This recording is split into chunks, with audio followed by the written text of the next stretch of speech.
semester 4 Al-Quran Hadis. Yang pertama yaitu menjelaskan 10 istilah studi Al-Quran. Ada asbabun nuzul, yaitu sebab turunnya suatu ayat Al-Quran. Nasih mansuh. Nasih ialah mengangkat atau menghapuskan hukum syarak dengan dalil hukum syarak yang lain. Mansuh yaitu hukum yang diangkat atau dihapuskan. Kemudian tafsir maudhu'i. Tafsir maudhu'i adalah metode yang ditempuh seorang mufasir dengan cara menghimpun seluruh ayat-ayat Al-Quran yang berbicara tentang suatu masalah atau tema atau yang disebut dengan maudhu, serta mengarah kepada suatu pengertian dan satu tujuan. Meskipun ayat-ayat itu cara turunnya berbeda, tersebar pada berbagai surat dalam Al-Quran dan berbeda pula waktu dan tempat turunnya.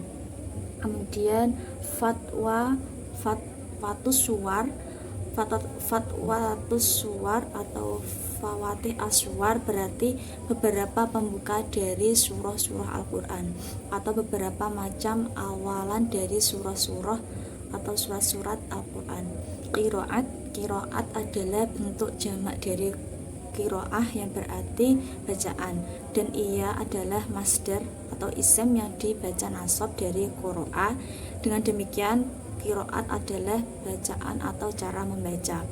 Qasas Quran ialah ilmu yang membahas kisah-kisah, yaitu jejak umat dan nabi terdahulu serta peristiwa-peristiwa yang telah terjadi di dalam Al-Quran.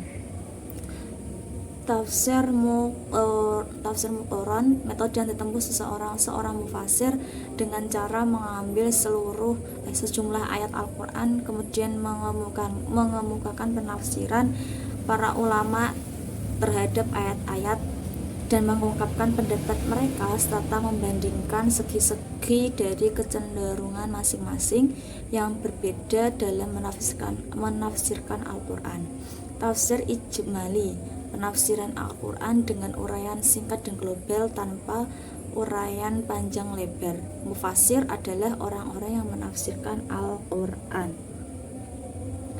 Tafsir tahlili yaitu tafsir yang mengkaji ayat-ayat Al-Quran dari segala segi dan maknanya, ayat demi ayat dan surat demi surat sesuai dengan urutan dalam mushaf Utsmani. Poin kedua yaitu menjelaskan 10 istilah dalam studi hadis.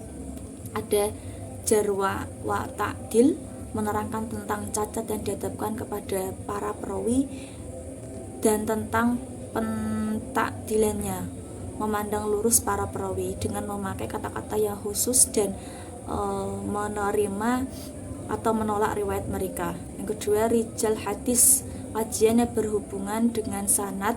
Kajian rijal al-hadis berhubungan dengan penelitian terhadap semua personal yang menjadi perawi hadis sampai hadis dikomodifikasikan pada kitab. Dobet yakni keteladanan periwayat hadis berdasarkan pada kekuatan hafalan yang dimilikinya. Adl yakni keteladanan seorang periwayat hadis dinilai berdasarkan pada ketaatannya dalam beragama. Marfu yakni hadis yang jalur periwayatannya dan penyandarannya sampai kepada Rasulullah SAW. Tadlis yaitu keahlian yang dimiliki periwayat hadis yang menisbahkan sebuah hadis tidak kepada sumbernya langsung. Hal itu dengan pertimbangan bahwa sumber langsung ini dinilai tidak terkenal atau dhaif. Tadlis dalam tingkatan tertentu dinilai sebagai bentuk pengaburan periwayatan dan karena itu sebagai hadis harus ditolak. Usul hadis yang diletakkan secara utuh pada awal bab. Kemudian matruk yakni hadis yang diriwayatkan oleh seorang yang tertuduh melakukan kedustaan. Sahih li ghairihi yakni hadis hasan yang diriwayatkan dengan berbagai jalur periwayatan sehingga saling menguatkan dan kemudian menjadi hadis yang sahih. Hahihi li zatihi yaitu sahih lizatihi, yaitu hadis yang dikualifikasi sebagai sahih bukan karena pertimbangan ragam jalur periwayatannya, melainkan karena secara intrinsik hadis ini sudah kategori sahih berdasarkan periwayatannya di dalamnya yang bersifat siqat.